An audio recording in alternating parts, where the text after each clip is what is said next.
We all look for something to call a foundation. For me, it was the name Hayes.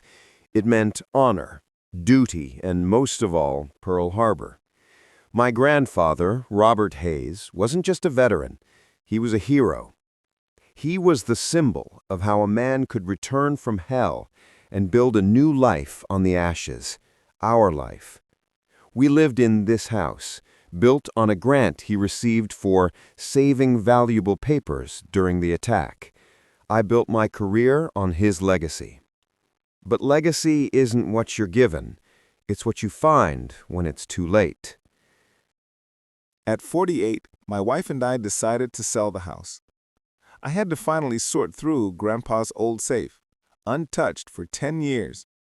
Inside, there was no money. Only one shoebox, marked in his shaky handwriting, "Do not touch. No one. Ever." Inside, I found two items. First, an old, worn naval journal, clearly from WW2. It was full of stories of fear, jokes, and homesickness. The name on the cover was George Mason.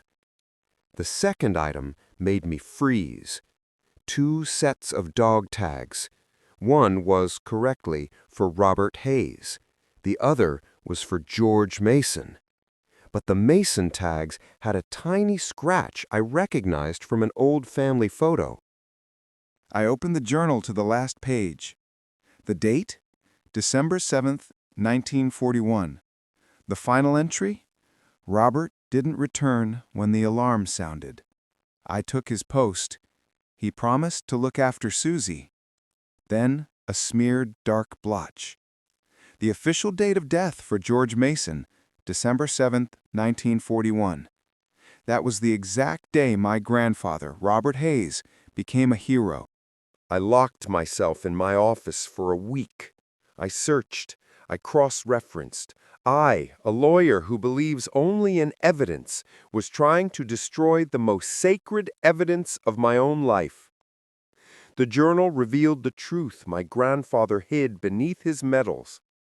On that morning, December 7th, Robert Hayes was not at his post.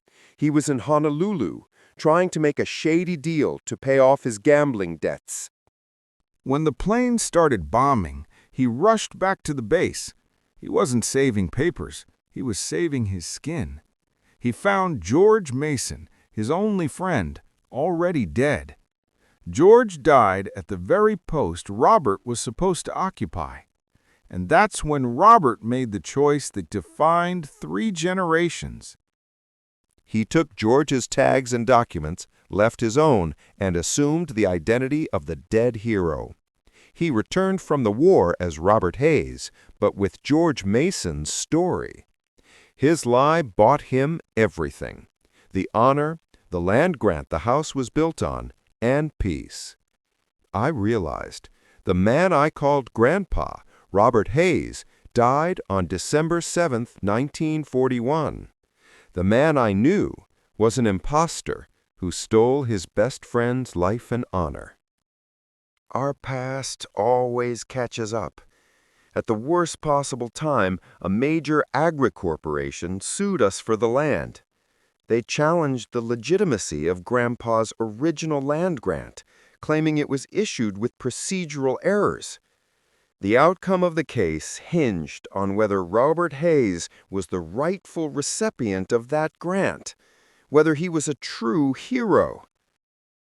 My wife, Sarah, also a lawyer, was furious. We had to fight. But how could I fight, knowing our entire life was a monumental fraud? To save us, I tracked her down, George Mason's daughter, Susan. She was in her 70s. All her life she believed her father simply went missing in the chaos. Susan was the key witness. Her testimony could confirm the Robert Hayes legend, if I could convince her to lie. If I did, I would become the same kind of liar as my grandfather. I would forever bury the truth about George Mason. The day of the trial arrived. Susan sat in the witness stand. She looked at me with the same innocent faith I'd seen in my own daughter's eyes. I was about to guide Susan toward the easy lie, to protect my family, when she looked straight at me. I thought, this is surgery, not therapy. This is destruction. Susan preempted me. She stated that her father, George, had willingly planned the swap with Robert to help him survive. She lied to save my family from ruin. She sacrificed her father's truth for my peace. I couldn't accept it. I couldn't let her become the third link in this chain of deception. I stood up.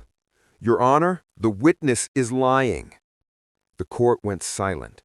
I laid the journal and both sets of tags on the table. My voice, though low, cut through the silence. The man I knew as my grandfather was not Robert Hayes. He was a deserter who stole his best friend's identity and built his life on his death.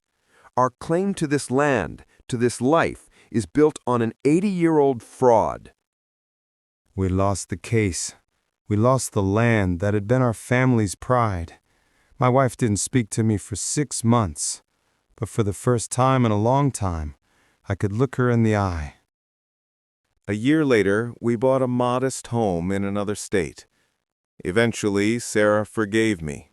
She understood I saved not the house, but the soul of our family.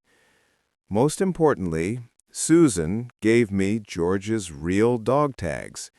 We found his unmarked grave at Pearl Harbor.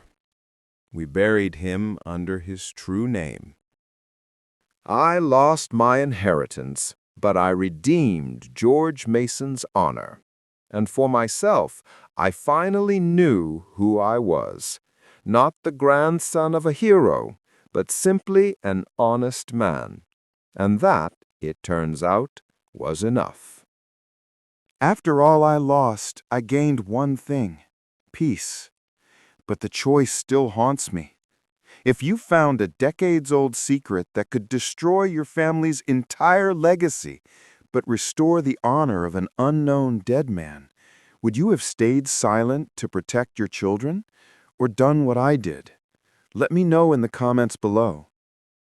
Thank you for listening to my story. If you believe in finding the truth, even when it costs you everything, please hit the like button. And if you want to hear more complex moral dilemmas and true stories of men grappling with their past, make sure to subscribe to the channel and ring the bell. It helps us share these difficult truths.